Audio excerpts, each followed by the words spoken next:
Hey everybody.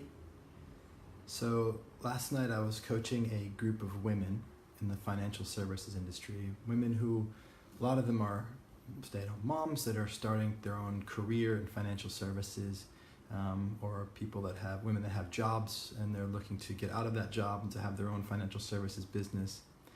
And I was just happy to be speaking with that group because of, my passion and kind of personal purpose for bringing more of the feminine into the world, especially in industries like financial services. That was an exciting opportunity for me.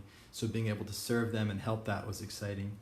But there was a number of questions people were asking, and I was helping and by just sharing and different perspectives and ways of seeing the creation of their work in themselves. But there was one woman in particular who I've been thinking about a lot since last night because of what was happening for her.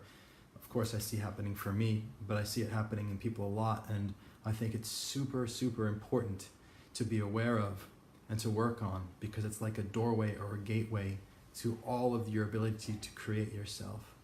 And so let me explain what that thing is. So she was telling me about some challenge she was facing in getting herself to and overcoming some fears that she has about her work. And I asked her more about it, and she started to speak of the deeper fears were doubts about her own value, doubts about herself. It's like, sometimes I just feel like I'm not that, maybe I'm not smart enough, but I know I'm smart enough. And it was that kind of feeling some doubt or fear at a deep level, and then very quickly saying, no, I'm not that.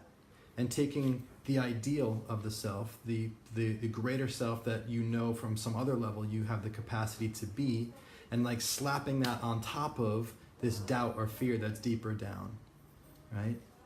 And so just noticing my wife and baby are coming in the backyard, it's a bit distracted. The deeper fear being beat down by this ideal.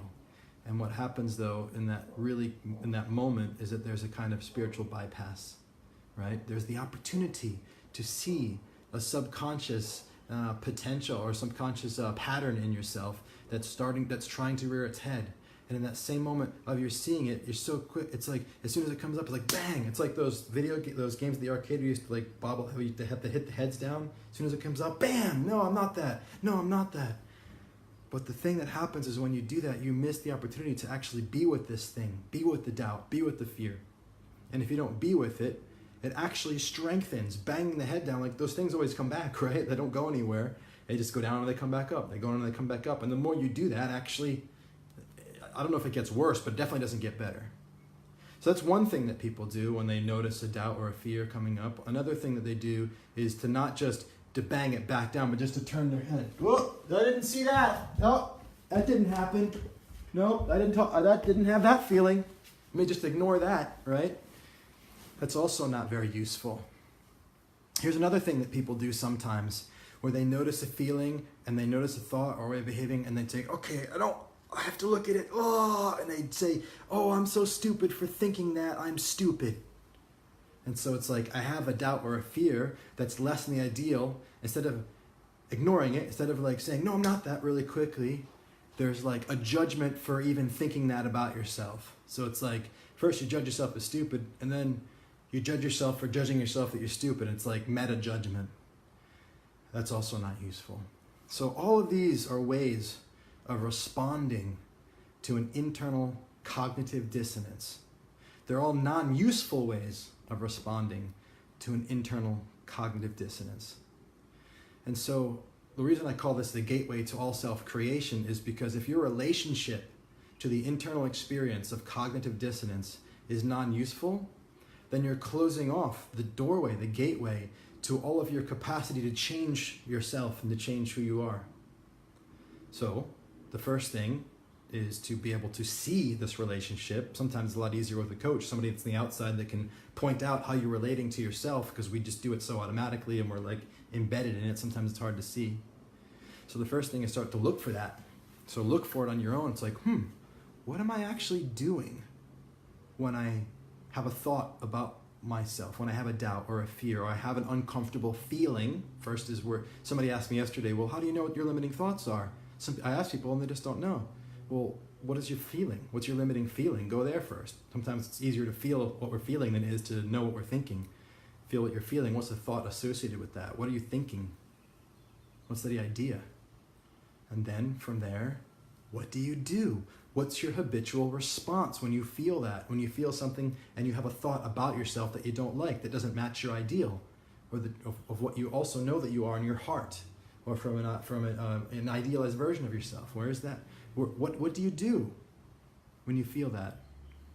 That Mr. Rogers song, what do you do with the mad that you feel when you're so mad you could bite? So I guess my question is, what do you do with the dissonance you feel? When there's so much dissonance you could avoid, or you could slap another Band-Aid on top of that and just pretend it's not happening, or you could judge yourself. What do you do with the dissonance you feel? What is your response? Habitual, reactive response. If you can see yourself doing it, I promise that it's happening. For every one time you see it, that's happening 10 times unconsciously, automatically, and you're not even noticing it. So what do you do with the dissonance you feel? And as soon as you can see that, maybe it's one of these 3 things I explained, or maybe it's something else that's not useful. But whatever it is, you want to look for how could whatever I'm doing be a much more useful relationship to internal dissonance. How could, when I identify there being a gap between who I know I really am and what I'm feeling about who I am, what would be a useful way of relating to that gap? Let's just look at some examples. Well, for one, getting curious about it would be useful. It's like, oh, wow, I am thinking I'm that, and ideally I wouldn't think that, so what's that about? Where did that come from? When's the first time I had that idea? When did I start thinking I was that? Just start looking into the history of it. You don't have to do psychoanalysis, but it might be useful to look back in your mind and be like, do I remember a day where I didn't think that? Maybe when I was a lot shorter? How did that idea, where did it come from? And if I actually look at it intellectually, is it true? Not just slap a Band-Aid on it, but is it true that I'm that? Or that I'm not that? And start to inquire. Another way of relating to cognitive dissonance that could be useful is to be kind and loving. Whenever you notice that there's dissonance inside you, what if you were to be like, oh wow, there's this little war being waged inside me right now between this idea of myself that I want to be, or that in my heart I know I can be, and this other subconscious habitual feeling right now. So there's like me as an adult and then me as my inner child, and they're like going at it. It's like, oh, can I have compassion for that happening? Can I have compassion for that experience on the inside instead of judging it? Because it's just happening. I'm not doing it. It's happening to me, right? The dissonance is appearing. I'm not creating that dissonance. It's appearing. And so what if I could just be kind to that? To see the innocence of its arising, and combine the two, and then get curious. Get curious about what's that about? Where's that coming from? And so I don't even need to go on beyond that, because everything else I normally talk about is all the stuff you do on the other side of your willingness and capacity to relate to dissonance in a gentle, loving, productive, open-hearted way. But if you don't have that, that's the foundation. If you can't look inside yourself and see things that are awry and smile and be like, that's okay, I'm just looking at it, then you don't even have access to making a change. So if that sounds hard, because sometimes it does sound hard to change that relationship,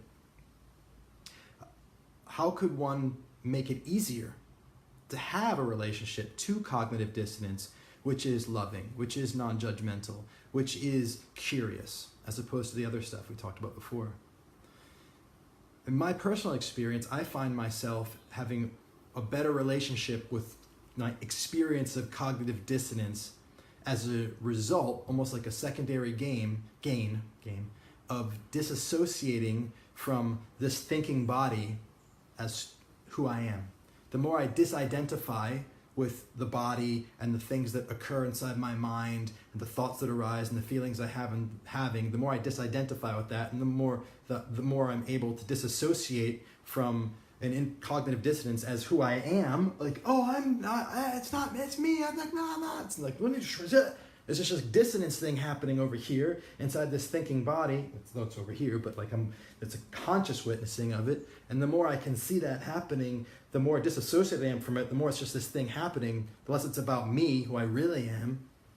the more I can actually be gentle with it and be kind with it, and be and see its innocence and see it just something that's occurring. And then when I'm that way, I'm much more able to kind of go into it and use my tools and like start to pick it apart and play with it and try to look at it different ways and inquire and not judge it, because it's just this thing that's happening.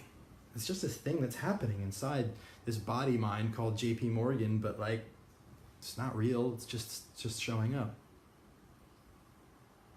So in review, what do you do with the dissonance you feel? Habitually, automatically, what's your reaction to it? Do you try to slap a Band-Aid on it and pretend it's not happening? Do you ignore it? Hello? Nope, not happening over here. Do you judge it like, oh, I'm so stupid for thinking I'm stupid? Bam, bam, right? In whatever it is that you do, what if you could be more useful? What if you could actually be kind and loving and see the innocence of this dissonance happening? What if you could get curious about where that's coming from, what that's about? What's that gap about? What's that, how could I align those things more? What would I have to believe or think to have that become aligned? And to develop the capacity to be kind and loving to dissonance and to be able to meet dissonance with curiosity. Allow that capacity to develop as a secondary gain from disassociating from the thoughts and feelings you're having as actually who you are, through a practice of mindfulness, through reading spiritual texts or reading anything that inspires you to know and believe and feel that you're bigger and more than just this experience that's occurring inside you moment by moment. The more you experience that, the more you do the zoom out thing, the moving back. It's a very common movement to kind of like whatever. Point that out. Disidentify, disassociate, be kind and loving, be curious. Create a gateway to self-creation that's wide open, that's powerful. And then when you have that, the world of your inner world is your oyster. I love you for listening. If you haven't checked out my Creators Circle yet, find the link somewhere here, down below, sideways, wherever. Click on it, read about it. If you want to be in conversation with me about joining that, please reach out. Either way, share this, comment, talk to you soon. I love you for being here. Bye for now.